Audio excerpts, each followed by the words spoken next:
नमस्कार, मैं हूं संजय शर्मा। आप देख रहे हैं 4PM गुजरात। राजीव जी की भविष्यवाणियों को बेसब्री से इंतजार होगा और हमारा नेशनल चैनल भली बंद करा दिया हो, लेकिन आवाज गूंज रही है पूरी दुनिया में। सूचना विभाग के प्रसारण मंत्रालय के अफसरों ने वीडियो कॉन्फ्रेंसिंग की। मुझे जब हमने नोटिस दिया, हमें बता रहे हैं कि तुम अमेरिका के लिए ऐसा क्यों बोल रहे हो, ईरान के लिए ऐसा क्यों बोल रहे हो। मतलब मैंने कहा आप डरते होंगे अमेरिका से, मैं नहीं डरता। और मैं ट्रंप जैसे राक्षस के लिए अच्छे शब्द नहीं कर सकता जो छोटी छोटी बच्चियों का यौन शोषण कर रहा है। राजीव जी ने ट्रंप को लेकर जो भविष्यवाणी करी है वो आपके होश उड़ा देंगे। चलते हैं सीधा राजीव जी के पास। 4PM न्यूज में बहुत बहुत स्वागत है राजीव जी आपका, और आपका हृदय से आभार इसलिए कि आपने मुझसे कहा कि मुझे ब्लॉगिंग का चैनल शुरू करना चाहिए एक, और आपके कहने के अनुसार मैंने ये जस्ट संजय, जिसका लोगो देख रहे हैं दर्शक, ये बनाया और इतना ज्यादा लोकप्रिय होने लगा। ये लोग मुझे फोन करके कहने लगे कि यार ये ब्लॉगिंग करते थी मस्ती वाली प्रिया के संग, ये बड़ी अच्छी लग रही है। तो मैंने हंसी हंसी में, चूंकि चैनल नेशनल बंद करा रखा था सरकार ने, तो बस जस्ट संजय ब्लॉगिंग का बनाया और ये इतना कामयाब हो गया कि मुझे उम्मीद नहीं थी। तो बहुत बहुत शुक्रिया। दूसरी बात, मुझे तो आपसे जलन होने लगी है कि क्या आपकी ब्रांडिंग चल रही है।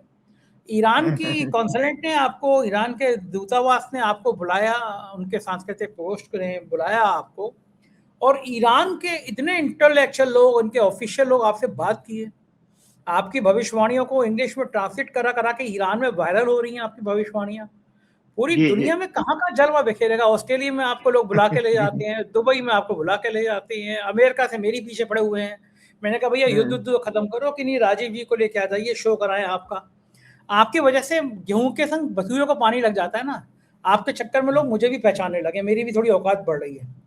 तो राजीव जी, जी। कैसा लगता है इस तरह जब ईरान के लोगों ने आपको बुलाया, ईरान एम्बेसी में आप गए, क्या क्या बातों हुई, ये जरा बताइए दर्शकों को। और आपकी इतनी ब्रांडिंग ईरान में हुई कैसे, वो लोगों ने कैसे बुलाया आपको, क्या जानते थे वो आपको, 4PM को जानते थे, क्या कहानी क्या है। हाँ, देखिए संजय जी, बहुत अच्छी बात। और सबसे बड़ी बात ये है कि मेरी बेटियों ने भी मुझे सराहा कि पापा वेल डन जॉब। क्यों? क्योंकि देखिए आप मानवता के लिए कुछ अगर हम कंट्रीब्यूट कर सकते हैं, मेरे पास नॉलेज है, ज्ञान है, वही मैं कर सकता हूँ। तो यहाँ फर्स्ट ऑफ ऑल आपने जैसे कहा कैसे मैं वहाँ तक पहुँचा, तो आपके 4PM का प्रोग्राम बहुत सारे लोग पूरी दुनिया भर में सुनते हैं। तो हमारे एक दिल्ली के बहुत बड़े बल्कि देश के नामी-गामी पत्रकार हैं विनोद अग्निहोत्री जी, वो कुछ वीडियोज़ एक बहुत मशहूर व्यक्तित्व हुआ है, मैं उनको भी प्रणाम करता हूँ, श्री पंडित एन.के. शर्मा जी को। वो क्या नाम है, नरसिम्हा राव जी की सरकार में बहुत महत्वपूर्ण पद पर थे। उनके काफ़ी नज़दीक थे और उनका इंदिरा गांधी के परिवार में भी बहुत नज़दीकी उनका रिश्ता रहा। उनके फ़ादर भी, और जैसा उन्होंने पंडित जी ने मुझे बताया कि उनके फ़ादर भी नामी-गिरामी एस्ट्रोलॉज़र रहे हैं। हाँ, मुझे तो भी वो भी फोन, मेरा मेरे की बातचीत होती रहती है, शर्मा जी मुझे वो हौसला बढ़ाते रहते हैं, मेरा आते रहता है फोन। बहुत ओहो! अच्छे अच्छा, इंसान, अच्छा, अच्छा। हाँ, बहुत बहुत अच्छे अच्छे इंसान। इंसान हैं।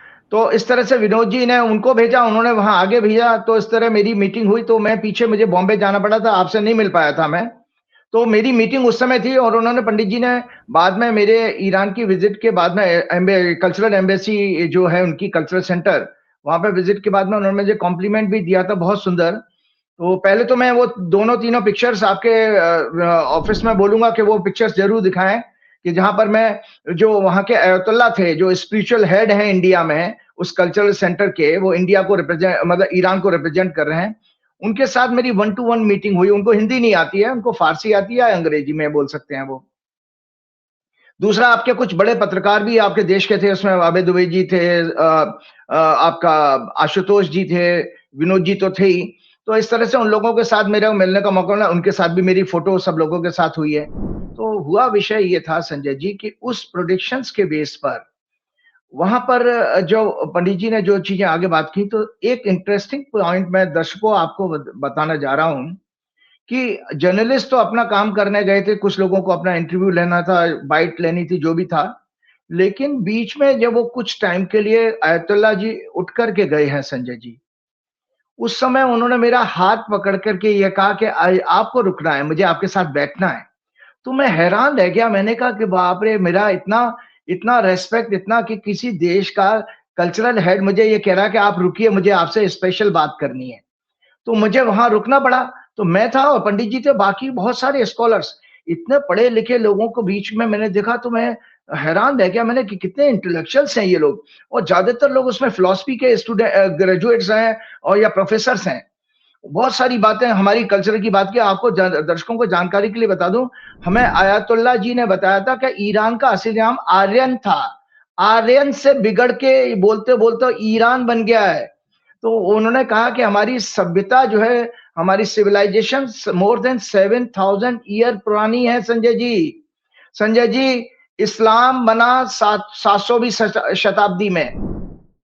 दर्शक सुन लें, क्रिश्चियनिटी को 2,500 साल हो गए हैं और 200-300 साल पहले ज्यूज आए थे, यहूदी आए थे। इसका अर्थ है आपका ईरान के साथ रिलेशन इन सारे तीनों रिलीजन के आने से पहले हुआ है। 7,000 मतलब आपका महाभारत के से भी पहले चले गए, क्योंकि ऐसा माना जाता है कि भगवान कृष्ण 5,000 साल पहले हुए थे, तो उससे पहले चले गए। तो जब हम लोगों को आधा घंटा वेट करना पड़ा, फिर वो आए और संजय जी लगभग 35 मिनट मेरे साथ उन्होंने बैठे हैं। तो उनके साथ बहुत सारे वहां संजय जी उस कल्चरल सेंटर में जो फारसी के ट्रांसलेटर भी बैठे थे, इंग्लिश के ट्रांसलेटर भी बैठे थे। तो उन्होंने मेरे से सब क्वेश्चन पूछा और आप बिल्कुल बात ठीक कह रहे हैं कि बकायदा सारी मेरी बातचीत की एक रिपोर्ट बना करके ईरान में टॉप लीडरशिप को ईरान भेजी गई है। ये एक अपने आप में, मुझे बाद में पंडित जी ने कंफर्म किया कि आचार्य जी आपके सारे डायलॉग, सारी बातें एक रिपोर्ट के फॉर्म में ईरान भेजी गई हैं। तो मैंने ये सोचा कि क्या हनुमान जी ने मुझे किसी मैसेंजर के रूप में ईरान में भेजा था। आप देखिए, पूर्व काल में आपको बताऊं संजय जी, जो चाणक्य था, चाणक्य ने भी चंद्रगुप्त को इसी तरह मोटिवेट किया था। आज मेरा रोल दर्शकों, ये भगवान हनुमान जी ने इस तरह बना दिया कि आज जो दुनिया की सबसे बड़ी जियोपॉलिटिकल घटना है, ईरान इजराइल अमेरिका वार, उसमें भगवान हनुमान जी ने मुझे भी एक हिस्सा बना दिया छोटा सा, कि मैं उस देश को कुछ उसके बारे में, उसकी कुंडली देख करके, उसकी हॉरोस्कोप देख करके कुछ बातें बता रहा हूं, उनको आगे की चीजों के गाइड कर पा रहा हूं। तो ये मेरे लिए बहुत बड़ी सुखद है। यही पहले राजगुरु का काम होता था संजय जी, पहले राजगुरु का ये काम होता। तो मैं सिलसिलेवार बताता हूं दर्शकों। सबसे पहले उनको मैंने ईरान की हॉरोस्कोप दिखाई और ईरान की हॉरोस्कोप दिखाते हुए मैंने उनको विशेषता बताई, उनको आयतुल्ला जी को, कि ईरान जो है इस युद्ध में क्यों जीतेगा। उन्होंने मेरे से पूछा कि आपने ये भविष्यवाणी क्यों की, प्लस आपके चैनल की सारी भविष्यवाणियां मैंने उन्हें सुनाई है, जो छोटी वाली जो स्मॉल वीडियोस बनी है, मैं दोबारा आज कहूंगा आपके ऑफिस में कि वो लगाएं, सुनाएं, कि जो मैंने उनको सुनाई है। एक तो उन्होंने बड़े खुश होकर के, वहां के लोगों ने बताया कि आचार्य जी ने लगभग 9 महीने पहले जून 29 जून के प्रोग्राम में 4 PM पे ये कहा था कि ईरान के बड़े धार्मिक नेता की हत्या हो जाएगी। हमारे जो वर्तमान के इनके शासक हैं, जब ये इसमें सत्ता में आए हैं खोमेनी जी, तो उन्होंने उस समय कहा था कि दुनिया में दो शैतान हैं, एक बड़ा शैतान अमेरिका है और छोटा शैतान जो है इजराइल है। और अब मैं ईरान की ये बात तो बताता हूं। ईरान ये रहा, ईरान को क्यों नुकसान होगा, कौन जीतेगा कौन हारेगा वार में, हमेशा मैंने आप लोगों को, ये ईरान की हॉरोस्कोप है। तो अतः ईरान एस्ट्रोलॉजिकली एक धर्म, मॉरल और इथिक्स पर चलने वाला देश है, क्योंकि इनकी कर्क लगन की कुंडली में इनका दया, करुणा, संविधान, न्याय के भाव का स्वामी बृहस्पति लग्न में उच्च का है। इन्हें military as well as economically भारी नुकसान होने का संभावना है, इस इनकी जो अभी तक हुई है। मून चार्ट के अनुसार इनका 4-10 एक्सिस अत्यंत पीड़ित है और इनका 10वें घर का लॉर्ड मंगल भी ट्रांजिट में अफ्लिक्टेड है। अतः इनके टॉप लीडर्स को जान का भी खतरा है। इसी तरह यूएस के जन्म हॉरोस्कोप में राहु की महादशा चली और वो 12वें भाव में प्लेस है। ट्रांजिट में ये राहु इनके वार के हाउस 7th हाउस में प्रवेश कर चुका है अमेरिका की 29 मई को। कुंभ राशि 7वां घर बनती है, सिंह लगन की कुंडली है अमेरिका की। लग्न में मंगल केतु के साथ अंगारक योग बना है, तो अमेरिका की कुंडली में भी अंगारक योग बना हुआ लगन में। इसीलिए इन ग्रहों योग के आधार पर ये ऐसा योग बन रहा है कि अमेरिका इस वॉर में जरूर एंटर करेगा, इन्वॉल्व होगा। तो ये बोले 9 महीने पहले वो बता रहे हैं। फिर उसके बाद जब ईरान ये वॉर शुरू होता तो आचार्य जी ने कहा इस वॉर में ईरान जीतेगा, इजराइल तबाह हो जाएगा और अमेरिका का भी आर्थिक और मिलिट्री का बहुत नुकसान होगा। सुन लीजिए दर्शकों, दोबारा रिपीट कर रहा हूं। Assassination of top leadership of Israel, destruction of extensive damage to the Israel। तो इस युद्ध में बर्बाद कौन होगा? इजराइल। इस युद्ध में जीतेगा कौन? ईरान। सुन लीजिए, इस युद्ध में अमेरिका और को क्या मिलेगा? डोनाल्ड ट्रंप को मिलेगा अपमान, डिसग्रेस, और इनको इंटरनेशनल कोर्ट में इनके ऊपर वॉर क्रिमिनल का केस चलेगा। तो सबसे पहले संजय जी, मैंने इस हॉरोस्कोप को दिखाया तो मैंने बकायदा दर्शकों को बता देता हूं कि कोई तुक्का नहीं है, क्योंकि जब एक कंट्री के रिलीजियस हेड यहां पर लोकल इंडिया में वो आपकी बातों को ले रहे हैं तो आपको गंभीरता से और सच बोलना पड़ेगा। क्योंकि आप देखिए यहां पर संजय जी, मैं राजीव नारायण शर्मा नहीं थे इसमें, यहां पर वैदिक ज्योतिष को मैं रिप्रेजेंट कर रहा था, जो हमारे वेदों का अंग है। आप अपने देश को, अपने सनातन धर्म को मैं रिप्रेजेंट कर रहा था संजय जी। कितनी बड़ी मेरे ऊपर जिम्मेदारी थी कि मेरी हल्की की हुई बात, मेरी कमजोर बात मेरे धर्म शास्त्र को, मेरे सनातन धर्म को बदनाम करा सकती है। वो सब जिम्मेदारियां भी थी, लेकिन हनुमान जी ने सब जगह मेरी रक्षा की। तो मैंने कहा कि जिस दिन वॉर हुआ था, दर्शकों को बता देता हूं, ये देखो संजय जी, मैंने आपके प्रोग्राम में दिखाई थी, ये जिस समय वॉर किया है, सबसे पहले अटैक किया है ईरान ने, ईरान के ऊपर किया गया, इजराइल ने, अमेरिका ने। वो उस दिन थी 28 फरवरी 2026, और ये तेहरान के ऊपर ये कुंडली बनी है। तेहरान में लगभग 6 बजे का टाइम था सुबह का। खामनेई जी 9 बजे के आसपास मारे गए हैं, लेकिन ये संजय जी ये कुंडली बनाई थी। तो इस कुंडली के आधार पर मैंने उनको बताया कि जब ये वॉर शुरू हुआ है तो चंद्रमा उस दिन, क्योंकि ईरान की हॉरोस्कोप का आज मुझे ज्योतिष बतानी है, और क्योंकि वो चीजें बतानी है जिसको कि एक देश के लीडरशिप को भेजा गया है। तो संजय जी, मून का ईरान का जो हॉरोस्कोप है वो कर्क लगन का है, और कर्क लगन का लॉर्ड चंद्रमा होता। उस दिन चंद्रमा कर्क लगन में ही था। इसका अर्थ यह ईरान का, इस देश का कुछ नहीं बिगड़ने वाला, एक संकेत ये आया। दूसरा, हम जब ये देखते हैं हॉरोस्कोप में कि वो ग्रह आपकी जन्म की कुंडली में कैसी अवस्था बना के रखा हुआ है, तो जन्म की कुंडली में चंद्रमा इनका जो है लग्नेश उच्च का है, तो इसलिए वहां से भी एक मजबूती मुझे दिखाई दे रही थी। इसके अलावा ईरान की हॉरोस्कोप की विशेषता एक और भी है कि इनका 9वें घर का लॉर्ड, 9th हाउस होता मॉरलिटी का, एथिक्स का, न्याय का, डिप्लोमेसी का, और प्रजा डेमोक्रेसी का, और साथ में धर्म रिलीजन का भी वो एग्जॉल्टेड है, उच्च का है, इनके लगन में बैठा है ईरान के। तो इसलिए इस देश का तो कुछ नहीं बिगड़ने वाला। तो मैंने बकायदा उनके रिलीजियस हेड को बताया कि आज ही नहीं, विश्व में कोई भी देश आने वाले लाखों वर्षों तक ईरान की सभ्यता को, ईरान की कल्चर को, ईरान की आवाम को, ईरान के देश को कभी खत्म नहीं कर पाएगी, क्योंकि हॉरोस्कोप इतनी मजबूत है। जो 1 अप्रैल 1979 को इस्लामिक रिपब्लिक ऑफ ईरान बना था तेहरान के ऊपर, और ये लगभग दोपहर के 3 बजे की हॉरोस्कोप है। साथ में इनका मंगल जो है और सूर्य इनके भाग्य स्थान में बैठा है, और सूर्य इनका सेकंड लॉर्ड भी है, और मंगल इनका 5वें घर का लॉर्ड है। तो बहुत सुंदर कॉम्बिनेशन बनता है त्रिकोण का। एक भाग्यशाली एक योग और भी है इनकी दीर्घायु के लिए, कि कर्म भाव का स्वामी और 5वें घर का स्वामी भी 9वें घर में बैठा है। तो संजय जी, एक और बात मैंने उन लोगों को बताई है कि 2 अप्रैल को ये मंगल राशि बदल के मीन राशि में शनि के साथ ईरान की कुंडली के भाग्य स्थान में पहुंचेगा। तो दर्शकों, मैं भविष्य की, मतलब फ्यूचर की भविष्य प्रेडिक्शन उन लोगों को देकर के आया हूं कि ईरान 2 अप्रैल से पूरे वॉर को अपने टर्म्स पर डिक्टेट करेगा। पूरा मिडिल ईस्ट उसका चरणों में गिरेगा। मतलब पूरा मिडिल ईस्ट त्राहिमाम करके ईरान की सुप्रीमेसी को, उसकी लीडरशिप को एक्सेप्ट करेगा। और इजराइल की भयंकर बर्बादी इसलिए होगी कि इजराइल की हॉरोस्कोप भी मैं दिखाता हूं। ये इजराइल की हॉरोस्कोप कन्या लगन की है, और कन्या लगन की हॉरोस्कोप में ये 7वें घर में, 7वां घर वॉर का होता है, और वैदिक ज्योतिष में मारक स्थान भी होता है। मारक स्थान में शनि और मंगल का आ जाना कन्या लगन के लिए, कन्या लगन के लिए शनि 6वें घर का लॉर्ड भी है, और मंगल 8वें घर का लॉर्ड है। 8वां घर होता है मृत्यु का।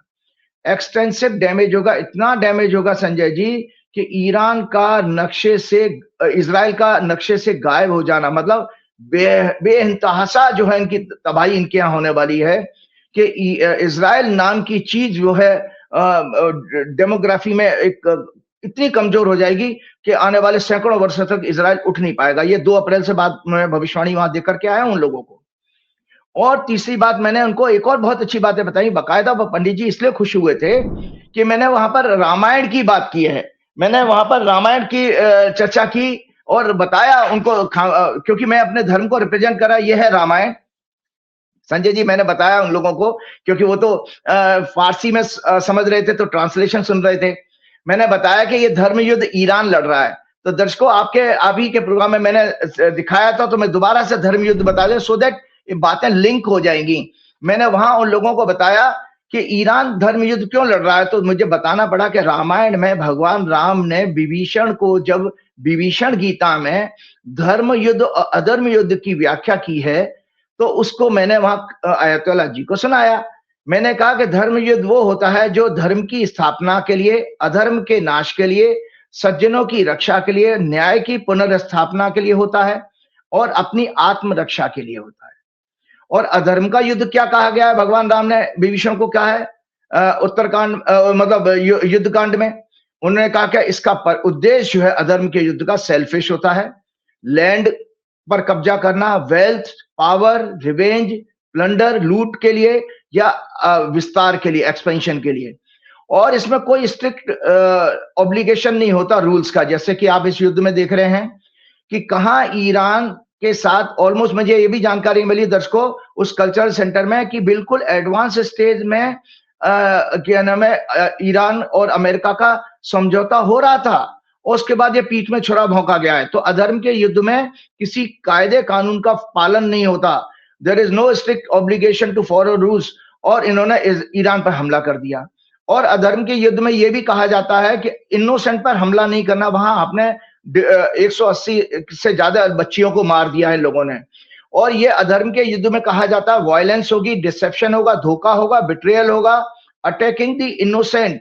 तो ये सब चीजें इजराइल और अमेरिका ने की हैं। तो मुझे उनको बताना पड़ा कि भाई ये अधर्म का युद्ध इजराइल और अमेरिका लड़ रहे हैं। इसलिए हमारे एक और ग्रंथ मैंने उनको दिखाया था संजय जी, ये गीता भी लेके गया था, देखिए संजय जी गीता भी दिखाई है। और गीता को कोट करते हुए कहा, भगवान ने ये कहा, जो गीता का बकायदा श्लोक भी मैंने कोट किया उनको, गीता का चैप्टर 4 का श्लोक, यदा यदा ही धर्मस्य ग्लानिर्भवति भारत अभ्युत्थानम धर्मस्य तदात्मनम सृजाम्यहम्।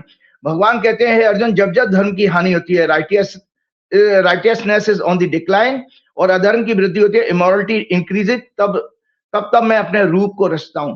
तो मैंने जानते हो संजय जी कहा कि आयतुल्ला खामनेई जी की जो शहादत हुई है, ये इसी का, इस गीता के संदेश को पूरा करती है।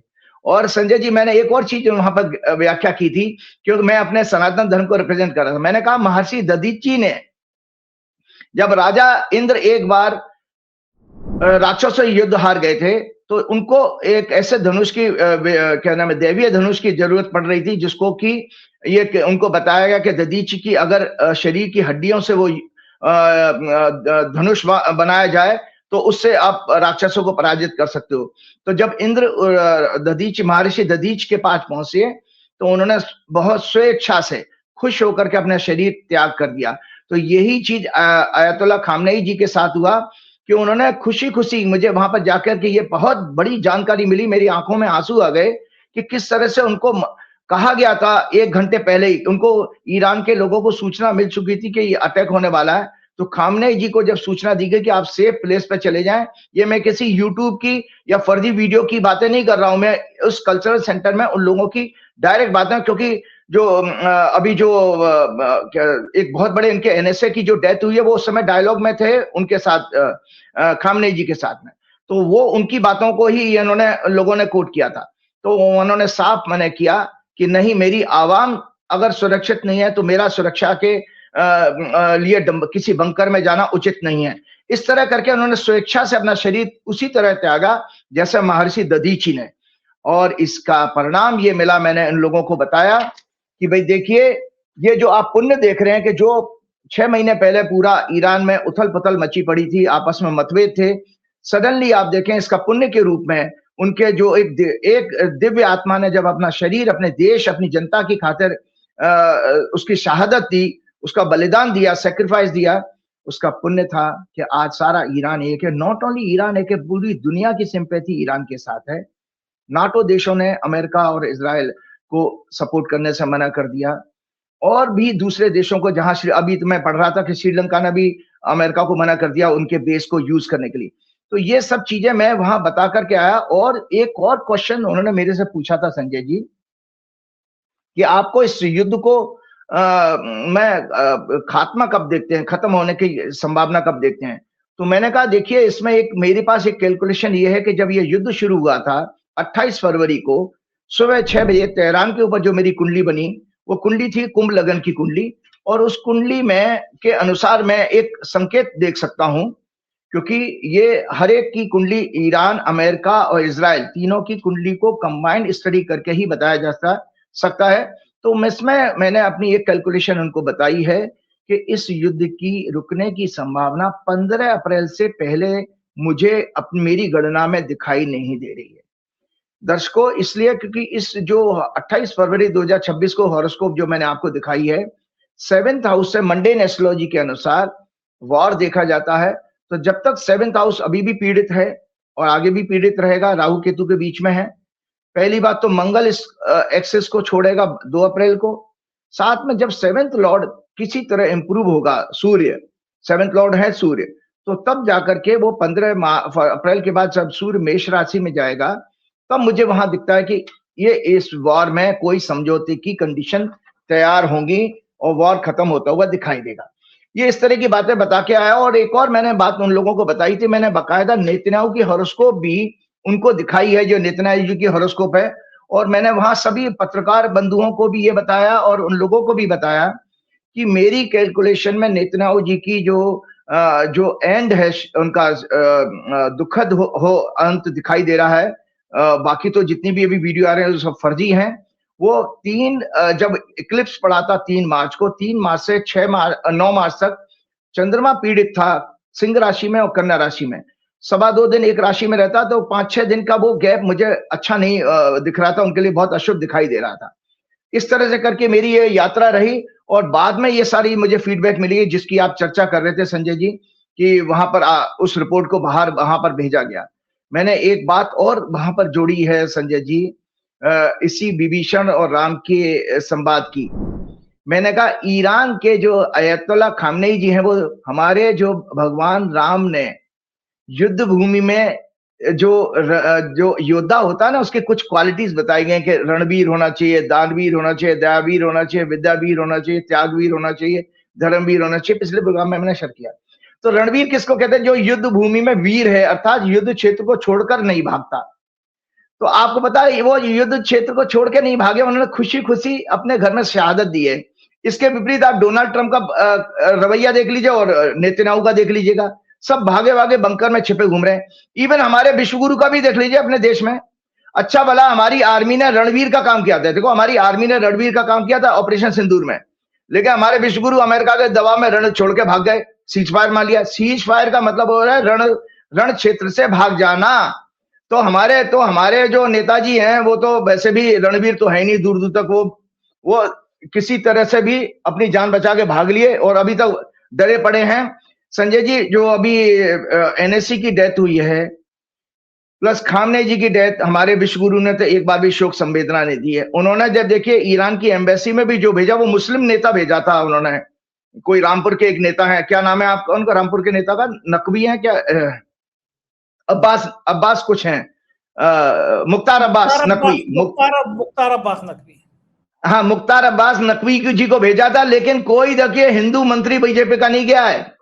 इनको उस देश से पता नहीं क्या नफरत है, जो कि आपकी कल्चरल सिविलाइजेशन सभ्यता आपकी जुड़ी हुई है, कॉमन है, और वो आपका परम मित्र रहा है हमेशा से, पूरे एंशिएंट टाइम से। चलिए खैर वो अब उनका मुकद्दर है, हम मोदी जी की और उसकी बातों पे अब कितना जाएंगे। ये इस तरह की मेरी वार्ता हुई। तो मेरी जीवन में एक संजय जी, जो मेरी 20 22 साल की मेरी ज्योतिष की और धर्म शास्त्रों की जो मेरे शिक्षा का जो पीरियड है ना संजय जी, ये मेरी सबसे बड़ी सुखद मेरी अचीवमेंट है, जो मैं ईरान के कल्चर सेंटर में गया। मेरे जीवन की सबसे बड़ी अचीवमेंट जो मैं देखता था, देखिए मेरा देश का प्रधानमंत्री, मेरे देश के बड़े ब्यूरोक्रेट्स मेरा तो उपयोग कर नहीं रहे हैं, मैं तो देश की जनता को जगाने का काम कर रहा हूं। लेकिन किसी दूसरे देश में जिसके ऊपर वो बिल्कुल पांडवों की तरह से है, बाकी तो ये सब कौरव हैं, इजराइल, अमेरिका और नाटो देश सब, लेकिन फिर भी वो उसने जैसा धुआं काटा है, जो उसने भूस भर दिया है संजय जी आपके क्षेत्र की भाषा में, वो आप लोगों के सामने निरंतर रोज न्यूज आ रही है कि उन्होंने F-35 उड़ा दिया, फलाना उड़ा दिया, ठिकाना कर दिया, और फिर तो डीओ गार्सिया तक उसकी जो है इंडिया के पास तक उसकी मिसाइल पहुंच गई जो 4000 किलोमीटर दूर है। तो आप देखते जाइए, मेरी दर्शकों याद रखो, 25 मार्च एक डेट ईरान के लिए बहुत ही जो है भाग्यशाली टाइम शुरू हो रहा है 25 मार्च से। फिर 2 अप्रैल से ईरान का झंडा परचम लहराएगा पूरी दुनिया में। ईरान बेसिकली मुस्लिम समाज की लीडरशिप को टेक ओवर करेगा और पूरा विश्व का मुस्लिम समाज, पूरे देश के खाड़ी देश ईरान की छत्र छाया में आएंगे। ऐसी सारी बातें मैं उनके कल्चरल सेंटर में उनके रिलीजियस हेड को बोल करके आया हूं। अब संजय जी एक चीज और बताता हूं, आप लोग मेरे से एक चीज मैं पूछना चाहूंगा राजीव जी, किसी ने सोचा नहीं था कि ईरान इतनी बहादुरी के साथ लड़ेगा। ना जाने कितने जहाज अमेरिका के गिरा दिए। वो बहाना, चचा ट्रम्प बहाना दे रहे हैं कि भाई वो गलती से कुवैत ने गिरा दिया, हादसा था। लेकिन हकीकत ये ईरान एक एक करके टारगेट करके अमेरिका के जहाज गिरा रहा है। अमेरिका में तेल का रेट बढ़ गया। अब ट्रम्प युद्ध से पीछे हट रहे हैं क्योंकि उनको पता है कि उनका सिंहासन खतरे में आ जाएगा। अमेरिकन गुस्से में है कि अमेरिका का पूरा आर्थिक साम्राज्य चौपट हो रहा है। हमारा चैनल बंद कर दिया गया, नेशनल चैनल, और कल मंत्रालय की मीटिंग थी। जो साहब अफसर बैठे सामने वीडियो कॉन्फ्रेंसिंग में, उनको समस्या ये थी, मुझसे पूछा था आपने अमेरिका के लिए ऐसा क्यों कह दिया, आप ईरान की तरफदारी क्यों कर रहे हैं। इस आधार पे मैंने उनको हड़काया वीडियो कॉन्फ्रेंसिंग में। मैंने कहा मैं ये रिकॉर्ड कर रहा हूं और ये बात मैं वायरल करूंगा कि भारत सरकार किसी पत्रकार को इसलिए उसका चैनल बंद कर रही है कि साहब हमने ईरान के पक्ष में बात क्यों कर दी, अमेरिका के खिलाफ बात क्यों कर दी। यानी गोदी मीडिया समझ रहे थे वो 4PM चैनल को कि हम जो तुमको हो पसंद वही बात करेंगे। मैंने उनको हड़काया, मैं कहा मैं रिकॉर्ड कर रहा हूँ, वायरल करूंगा, भाग खड़े हुए हो। यानी आप सोचिए कि हमारी भारत सरकार इस बात से डर रही है कि हम अमेरिका के खिलाफ क्यों बोल रहे हैं, ईरान के पक्ष में क्यों बोल रहे हैं। ये न्याय युद्ध है। अमेरिका जिस तरह अपनी गुंडागर्दी से, जिस तानाशाही से ये काम कर रहा है, दूसरा वो राक्षस अमेरिका का राष्ट्रपति, इतने खराब शब्द में इसलिए इस्तेमाल कर रहा हूं, 8-9 साल के बच्ची के शरीर को नोचने वाला इंसान, उस इंसान के बारे में हम अच्छी बात करें। जवान क्यों नहीं कट जाएगी हमारी कि जो 9 साल की बच्चियों का शरीर नोचे। हमारे यहाँ बच्ची देवी होती हैं 9 साल की। तो जरा इस राक्षस के बारे में बताइए कि राक्षस का अंत कब है, क्योंकि ये मानवता का कलंक है। ना जाने कितने बेगुनाहों की हत्या कर चुका है। ईरान में 150-200 बच्चियों के स्कूल पे जो आदमी हत्या करके मार दे, छोटी छोटी बच्चियों का यौन शोषण करे, उसके बारे में कोई क्या बोल सकता है। जरा ट्रम्प का भविष्य बताइए क्या है। हाँ, बहुत अच्छी बात आपने ये कही। देखिए, बहुत आपने मेरे एक ऐसे पॉइंट को टच किया है जो मैं आज बताने वाला हूं। देखिए, मैं आज सुप्रीम कोर्ट को भी, अपने देश के सुप्रीम कोर्ट को, जजेस को, जुडिशरी है उसको किसी नागरिक की भांति नहीं, एक आचार्य के फॉर्म में, एक आचार्य के रूप में एक सलाह देना चाहता हूं। मेरे मन की पीड़ा है, मैं शेयर करना चाहता हूं। अक्सर मैं अखबारों में पढ़ता हूं संजय जी कि जो है सुप्रीम कोर्ट कहता बार बार फ्रीडम ऑफ स्पीच और एक्सप्रेशन डेमोक्रेसी में जनता का फंडामेंटल राइट तो है, पर लेकिन वो एक टिप्पणी कर देता है कि एब्सोल्यूट नहीं है। भाई ये क्या मतलब है एब्सोल्यूट का? आप कौन हैं? आप सुप्रीम कोर्ट के जज हैं। किसके पैसे से आपकी सैलरी जा रही है? इन पीएम की सैलरी किसके पैसे से जा रही है? इन प्रेसिडेंट की सैलरी किसके पैसे से जा रही है? आर्मी चीफ की सैलरी किसके पैसे से जा रही है? ये देश के सारे खर्चे किसके पैसे से निकले? हमारी आम जनता के पैसे से। इसका मतलब है डेमोक्रेसी में राजा तो हम हैं। तो हमारी आप कौन होते हैं हमारे वर्ड्स पर, हमारे freedom of speech, freedom of expression को एब्सोल्यूट नहीं है ये कह करके उसको कर्टेल करके, उसको छोटा करके, उसको कमजोर करने वाले। मैं इन जजेस को ध्यान आकर्षित करना चाहता हूं कि रामायण काल को ध्यान में रखें, क्योंकि भगवान राम का, प्रभु राम का कल 27 तारीख को प्रभु राम का जन्मदिन है, रामनवमी आ रही है। हमारा प्रोग्राम 22 को है, चल रहा है। तो मैं इसलिए बताना चाहता हूं कि आज मैं बताना भी चाहूंगा कि रामराज क्या है और राम क्या थे, और राम ने जो राक्षसों के गुण बताए वो क्या, मैं आज सारे आप लोगों को बताऊंगा इसी संदर्भ में। तो मैं रामायण काल को जजों को कहना चाहता हूं कि ध्यान में रखें, जब जनता के एक साधारण आदमी ने भरी राज्यसभा में भगवान राम से सीता के सतीत्व पर, मतलब उनकी जो फेथफुलनेस है, उनकी चेस्टिटी की है, उसके ऊपर प्रश्न चिन्ह लगाया, तब श्री राम ने ये तो नहीं कहा कि फ्रीडम ऑफ स्पीच और एब्सोल्यूट नहीं है। उन्होंने जनता की बात मानकर सीता जी को आदेश दिया अपना सतीत्व सिद्ध करने के लिए। यही बात इन जजेस को ध्यान रखनी चाहिए कि जनता के टैक्स के पैसे से आपकी तनख्वाहें, आपके घर के चूल्हे जल रहे हैं, तो आप इस मालिक जनता के एब्सोल्यूट अधिकारों को क्यों कमजोर कर रहे हो? उस पर आपको कोई प्रश्न चिन्ह, इसीलिए वो आपको जो ब्यूरोक्रेट आपका जॉइंट सेक्रेटरी पूछ रहा था, उसको वो कौन होता है, उसके पास क्या ताकत है कि वो मीडिया के लोगों को, जर्नलिस्ट को ये कहेगा कि तुम फलाने देश के लिए नहीं बोल सकते, फलाने देश के लिए। ये हमारा कर्तव्य है, मीडिया जर्नलिस्ट का कर्तव्य है सूचना का और अपनी जनता के सामने सच लाने का, और जनता को और राजा क्या गलत कर रहा है उस चीज की जानकारी देने का। उसको कोई हक नहीं है। इसके लिए तो बकायदा इन लोगों को लीगल केस फाइल करना चाहिए, इनको डिमोरलाइज करने के लिए। इनकी, इन ब्यूरोक्रेट्स की हिम्मत कैसे होती है, इन पॉलिटिशियन की इतनी हिम्मत कैसे होती है? जुडिशरी में बैठे लोग हैं, वो भी अपनी ड्यूटीज को क्यों भूल जाते हैं कि भाई हम मालिक हैं, हम जनता मालिक हैं, आप हमारे सब नौकर हैं, ये मान के चलिए आप। तो अब मैं बताता हूं, रामायण में जो भगवान राम ने जो राक्षसों के गुण बताए, जो अमेरिका की आप बात करें, चाहे वो अमेरिका हो चाहे इजराइल हो, भगवान राम कहते हैं भरत को बात करते हुए, ये सदैव निंदा करने वाले, झूठ असत्य का आचरण करने वाले, पाखंड का प्रचार प्रसार करने वाले, कपटी, दूसरों से ईर्ष्या करने वाले, उन्हें नीचा दिखाकर लोगों को की धन संपत्ति लूटने वाले, उन पर कब्जा करने वाले, काम क्रोध मोहग्रस्त, लालची, अहंकारी, घमंड, कठोर, निर्दयी, कुटिल, हिंसा और समाज में भ्रम फैलाकर समाज को बांटने वाले विचारों और आचरणों से युक्त होते हैं। इनकी मानसिकता में मिथ्याचार, मिथ्या भाषण, दुराचार, छल कपट, अपराध, दूसरों को दुख देना होता है। और आपने बात बिल्कुल ठीक कही है।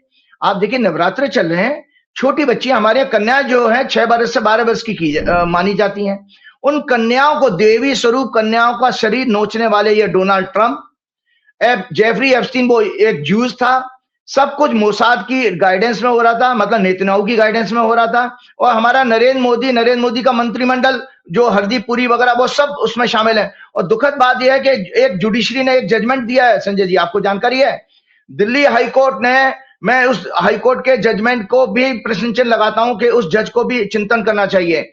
हरदीप पुरी की बेटी से रिलेटेड सभी पोस्ट सोशल मीडिया से हटाने का ऑर्डर पास किया है उस हाईकोर्ट जज ने। भाई कौन होते हो आप वो क्या, बजाय सरकार को आदेश देने के कि इस पर जांच कराई जाए, पब्लिक को ये प्रश्न, जैसे सीता जी के ऊपर एक धोबी ने प्रश्न लगाया था, ऐसे ही हम भी कह रहे हैं कि हरदीप पुरी की बेटी ने जो अगर पैसे खाए हैं तो उसके ऊपर जांच होनी चाहिए कि जज ऑर्डर पास कर रहा है कि नहीं, वो पोस्ट सोशल मीडिया से हटा दी जाए।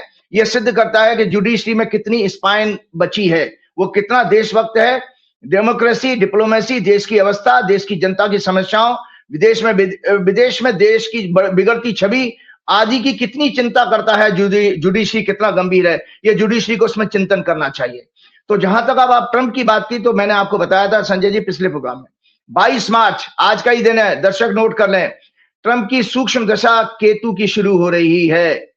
और ट्रंप के लिए जुपिटर में जो वीनस और केतु की जो दशा आ रही है, ये ट्रंप के लिए भी किसी तरह का खतरे का समय आ रहा है। और ट्रंप के लिए जो मंगल, जो अभी 2 तारीख को, 2 अप्रैल को मंगल, वो अमेरिका की और डोनाल्ड ट्रंप की 8वें घर में शनि मंगल की युति होगी। संजय जी, अगर आपको ये समाचार मिले कि ट्रंप के ऊपर कोई हिंसक हमला हुआ है, तो वह 45 दिन का छोटा मोटा पीरियड नहीं है। और इसमें बिल्कुल, इसमें मोसाद की और ज्यूस की एक कॉन्स्पिरेसी भी आ रही है, क्योंकि इसी तरह कैनेडी की हत्या की गई थी। कैनेडी की हत्या भी ज्यूस लॉबी ने करी थी। और डोनाल्ड ट्रंप को, चूंकि अब इजराइल तो हार रहा है, बुरी तरह बर्बाद हो रहा है, अमेरिका को भड़काने के लिए ये जो डोनाल्ड ट्रंप की हॉरोस्कोप है, प्लस अमेरिका की राहु की महादशा चल रही है, अमेरिका की 8वां घर में भी पीड़ा है, आज ये शनि मंगल इकट्ठे हो रहे हैं, जो किसी तरह के बड़े नेता की हत्या का समाचार दे रहे हैं, बड़े नेता पर वायलेंस अटैक का समाचार दे रहे हैं। तो ये डोनाल्ड ट्रंप के लिए भी 22 तारीख से, आज से अत्यंत अशुभ समय है। इससे ज्यादा मैं कुछ नहीं कहूंगा, क्योंकि डोनाल्ड ट्रंप को भी अपनी जीवन रक्षा के लिए प्रार्थना करनी चाहिए। उन्होंने वैसे पादरी बुला करके उसमें करा तो था, उन्होंने व्हाइट हाउस में कुछ ड्रामा किया था। तो ये आपका प्रश्न का जवाब हो गया कि डोनाल्ड ट्रंप का लिए भी अच्छा समय नहीं है। नेतन्याहू तो निपट गए हैं, वो अब जितने मर्जी छुपाना चाहे छुपाते रहे बाकी उनके लोग। अब मैं संजय जी एक चीज और बताना चाहता हूँ। अक्सर बहुत सारे लोग ये कहते हैं, एस्ट्रोलॉजर्स पर क्या नाम है, एस्ट्रोलॉजी पे कमेंट भी करते हैं, उनकी उसकी सत्यता के ऊपर भी। खैर, वो अलग अलग ज्योतिषी होंगे जो नहीं ठीक से होमवर्क करते हैं, या पढ़े लिखे नहीं है, या इनकी रिसर्च कमजोर है। आज मैं आपको 2083 संवत्सर 19 मार्च को शुरू हुआ है, उसकी भविष्यवाणी संक्षिप्त में करूंगा, लेकिन 2082 की आप ही के प्रोग्राम में संजय जी 16 मार्च 2025 को हमने प्रोग्राम किया था। 29 मार्च 2025 को संवत्सर पिछला 2082 शुरू हुआ था। तो जितनी भव्य, मेरे एक पत्रकार मित्र ने कहा कि भाई साहब आप जब ये प्रोग्राम रिकॉर्ड करें नेक्स्ट, तो उसमें अपनी सारी भविष्यवाणी को सीरियल वाइज लिख करके बताना। आज दर्शकों वो राइट अप आपके सामने शेयर करना चाहूंगा, क्योंकि जिससे कि आपको पता लगे कि एक ज्योतिषी देश में या दुनिया में एकमात्र ऐसा है कि जिसने जो बात कही है वो साल भर में सारी 100% पूरी हुई है। तो संजय जी सबसे पहले ये पिछले बरस की आपकी संवत्सर की कुंडली है, और ये सब इसके राइट अप है, मैं पेज आपके ऑफिस में सब भेज दूंगा, सो दैट किसी को ये शक ना हो कि राजीव जी ने अपने मनगढ़ंत इसमें शब्द जोड़ दिए हैं। तो मैं आज ये लिस्ट आपके सामने शेयर कर रहा हूं, ये है लिस्ट संजय जी। तो मैं जल्दी जल्दी पढ़ के सुनाता हूं, ये शेयर तो करेंगे हम। लास्ट संवत्सर 2082 सिद्धार्थी नाम था जिसका, राजा और मंत्री उसका सूर्य था, जो 29 मार्च 2025 को शाम को 4:27 पर शुरू हुआ। उसकी सफल भविष्यवाणियां 16 मार्च 16 मार्च 2025 के प्रोग्राम में रिटन भी सबमिट की गई थी। नंबर 1 उसमें बड़े भविष्यवाणियां थी, मैं सीरियल पढ़ते जाऊं। Number 1, rulers of the countries would be mentally disturb. Number 2, prosperity of corrupt and dishonest corporates, politicians, bureaucrats and others, and distress to common people। मतलब ये जो करप्ट लोग हैं वो और ज्यादा पैसे वाले बनेंगे, चाहे वो नेता हो, चाहे वो कॉर्पोरेट के लोग हों, चाहे अधिकारी हों, पॉलिटिशियंस हों, लेकिन आम आदमी दुखी रहेगा। Distress to common people. Economy and GDP of all the countries में सफर। विश्व में जबरदस्त आर्थिक मंदी का योग है, सब आप देख रहे हैं। Egoistic, oppressive leaders may fight each other and may go about destroying each other in war। और वॉर कौन सा? Military, civil as well as trade war। Their sex and corruption scandals may be exposed। सब कुछ हो गया है, war भी जगह जगह आप देख ही रहे हैं कि ईगोइस्ट लीडर एक दूसरे को मारने में लगे पड़े हैं। Severe earthquake, tragedies in hills and many more natural tragedy, वो भी आई। स्टॉक मार्केट के बबल्स फटेंगे, वो आप देखें। $7.4 ट्रिलियन अभी लास्ट वीक में एक दिन में ही उड़ गया था, जब अभी सेंसेक्स इंडिया का भी गिरा था। स्टॉक मार्केट के बबल्स फटेंगे। जनता, इन्वेस्टर, फाइनेंशियल इंस्टीट्यूशंस और बैंक्स को भारी लॉस होगा। उपभोक्तावाद, कंज्यूमरिज्म की मृत्यु होगी।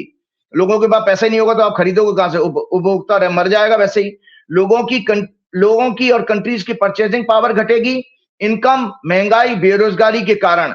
कोविड पीरियड से संजय जी सुन लीजिए, ये आर्थिक मंदी कितनी भयंकर आने वाली है। ये जो तेल की क्राइसिस देख रहे हो, मैंने ये भविष्यवाणी की है लास्ट ईयर 10 को, इसलिए सुना रहा हूं। कोविड पीरियड से ज्यादा भयानक फाइनेंशियल डिस्ट्रेस, आर्थिक मंदी लंबे समय तक चलेगी, ज्यादा भयानक, कई डिकेड से ज्यादा सीवियर होगी।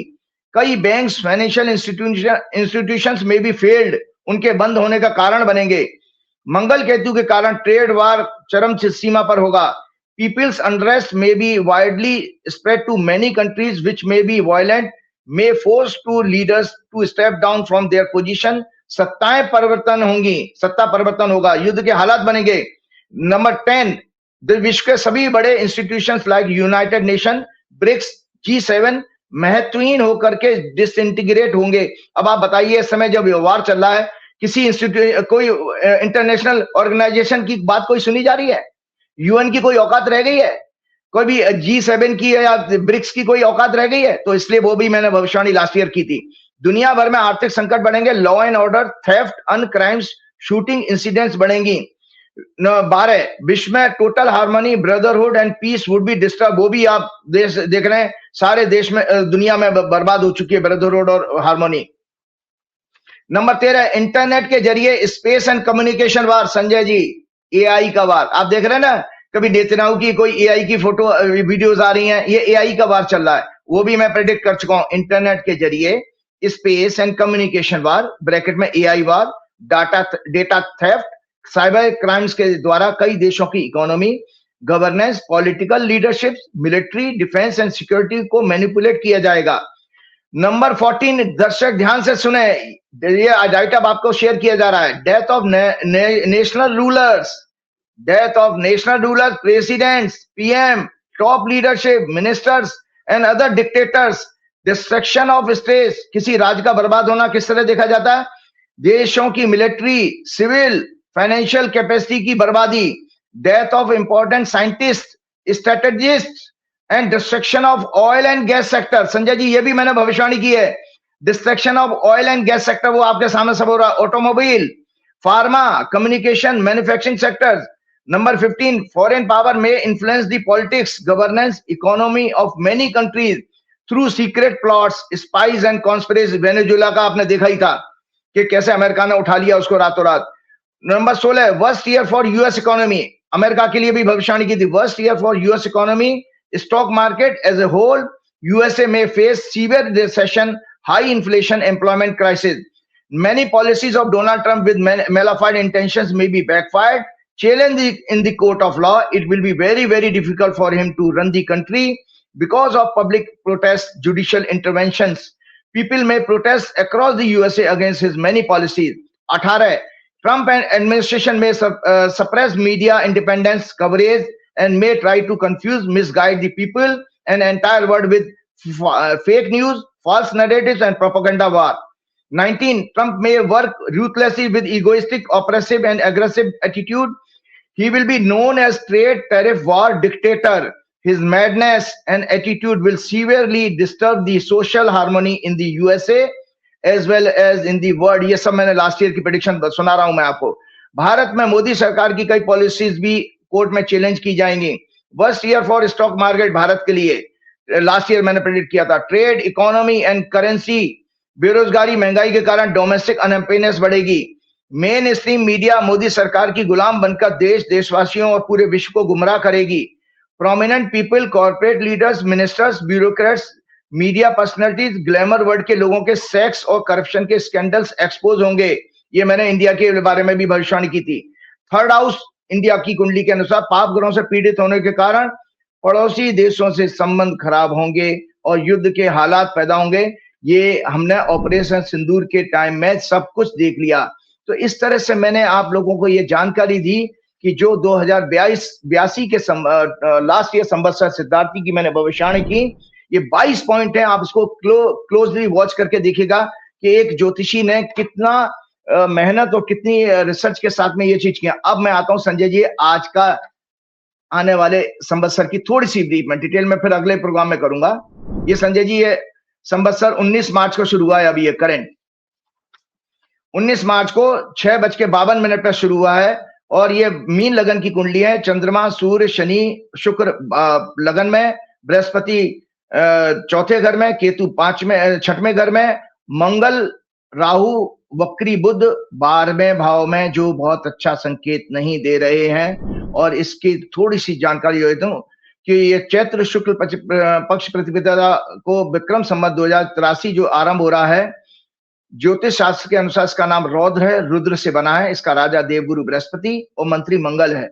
ये उत्तरा भाद्रपद शनि नक्षत्र मीन लग्न मीन राशि में शुरू होगा. लग्नेश गुरु जो इस संवत्सर के राजा भी हैं, 4th हाउस में अपने शत्रु की राशि मिथुन में है, जिसका स्वामी बुध, वक्री, राहु, केतु और मंगल से हॉरोस्कोप के 12वें भाव अर्थात विदेश, लॉस, ह्यूमिलेशन, जेल, डिस्ग्रेस में है. मंत्री मंगल राहु के नक्षत्र में, राहु के साथ हॉरोस्कोप के 12वें भाव में, 4th लॉर्ड 7th लॉर्ड बुध के साथ है. यद्यपि संवत्सर का राजा भी अपनी 9th एस्पेक्ट से इसे देख रहा है. हॉरोस्कोप के तीसरे और 7 में दोनों पर शनि मंगल की साइमल्टेनियस एस्पेक्ट है. लग्न भी 11th Lord 12th Lord Shani से पीड़ित है और 5th लॉर्ड चंद्र, 6th लॉर्ड सूर्य भी, 4th house Jupiter, 6th house Ketu. रौद्र संवत्सर का नाम रुद्र शिव के उग्र रूप से संबंध रखता है, जो उग्रता, तीव्रता और परिवर्तन का प्रतीक माना जाता है. Symbolising intensity, fierceness and transformation. इस संवत्सर और worst year for United Nation, ये मैं आपको बता देता हूं, this will be the worst year for United Nation America, United Nation USA and all important institution of world like IMF, ये मतलब वर्ल्ड की संस्थाएं, world bank, environment, youth, education, health sectors, uncertain weather, earthquake and other natural disasters, political instability, conflicts, unrest, protests by the people against the rulers and administration across the world. Social tensions may increase, loss of territory, borders of many countries. Sanjay ji सबसे बड़ी चौंकानी बात है, there may be a major political power shift and some of the ancient civilization like Iran, India, China may transform the entire geopolitics of the world. USA, Israel may be the biggest loser and maybe worst sufferer.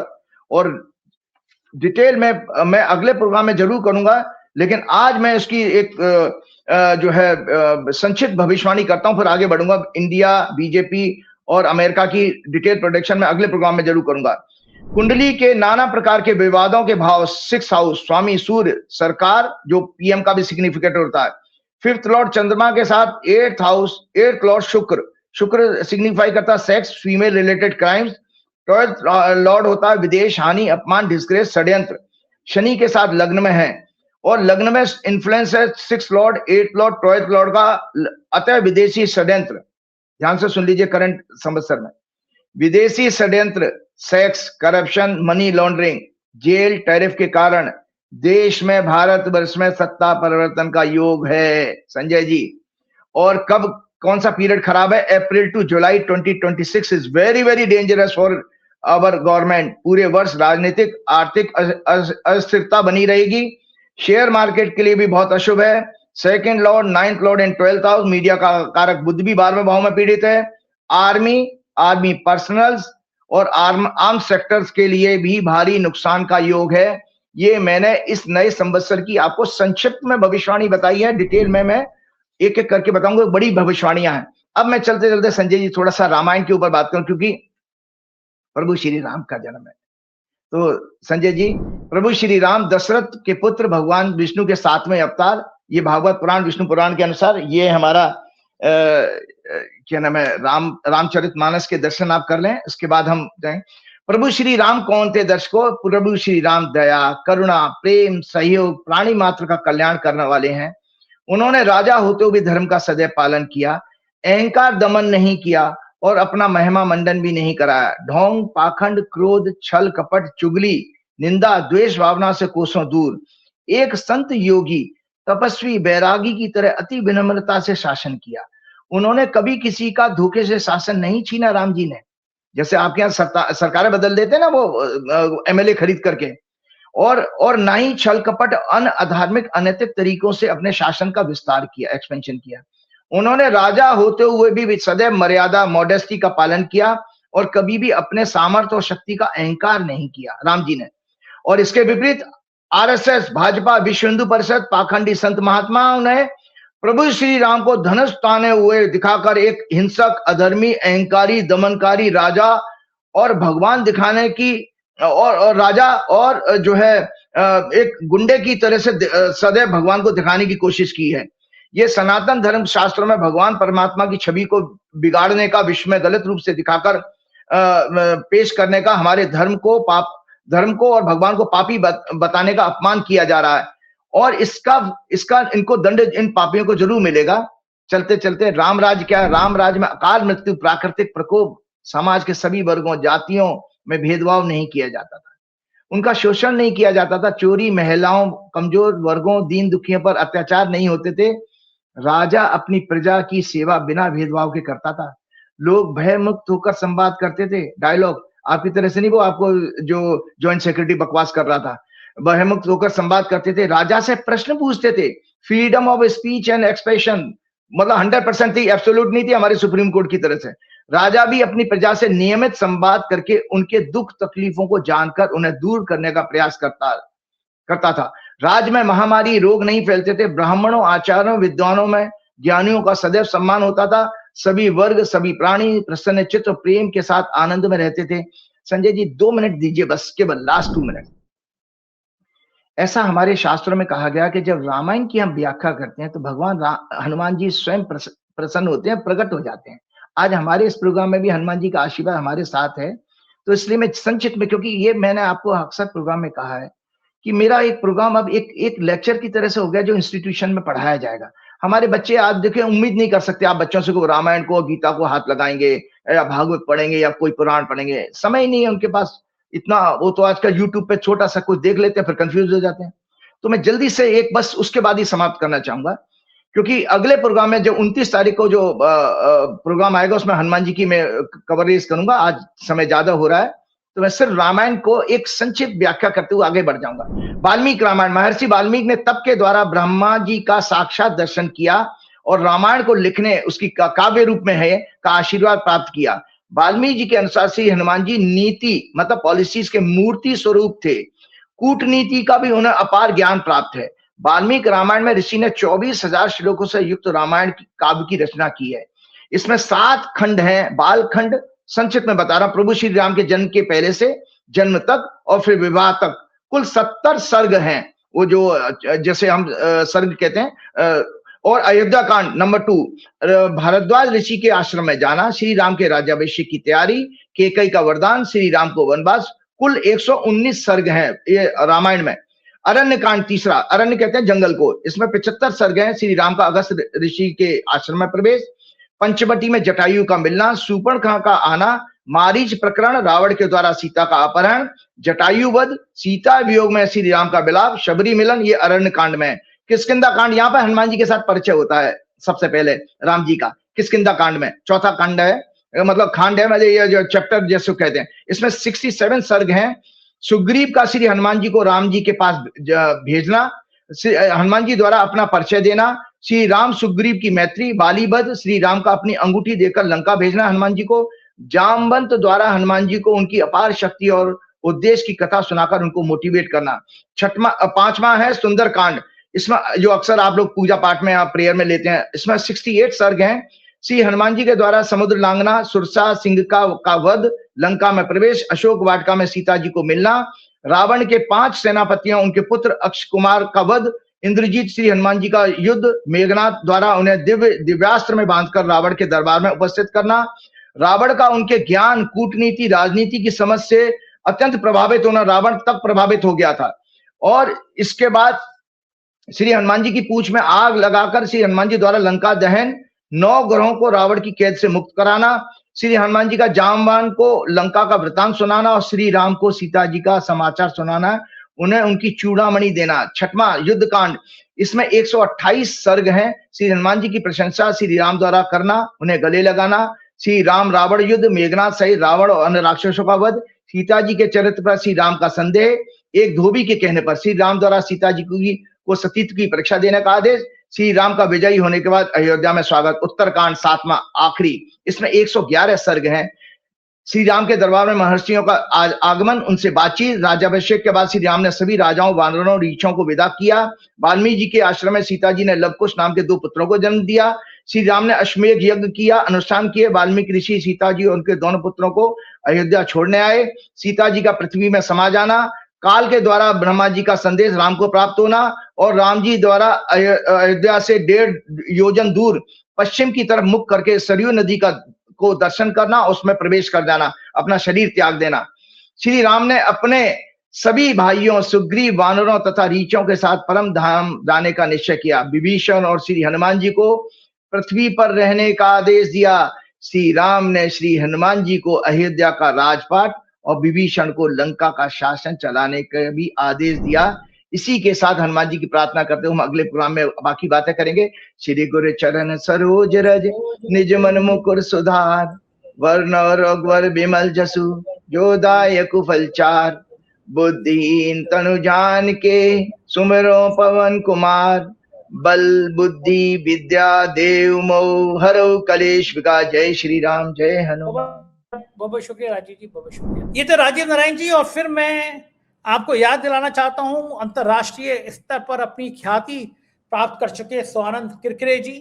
ये लोगो आप देख रहे हैं, लखनऊ में आ रहे हैं 4 अप्रैल को। Book माई show पर टिकट है, बहुत कम सीटें हैं, आज ही अपनी सीट बुक करा लीजिए। एक शानदार गाना, बहती हवा सा था वो, ओरी चिरैया नन्ही चिरैया, और तमाम बड़े बड़े गाने उन्होंने गाए हैं। ये 3 घंटे 4 अप्रैल को आपकी जिंदगी में आप भूल नहीं पाएंगे। सीटें कम हैं तो बुक माई शो पर जाइए, आज ही अपनी सीट बुक कराइए। बताइएगा राजीव जी का ये प्रोग्राम कैसा लगा। शुक्रिया, थैंक यू।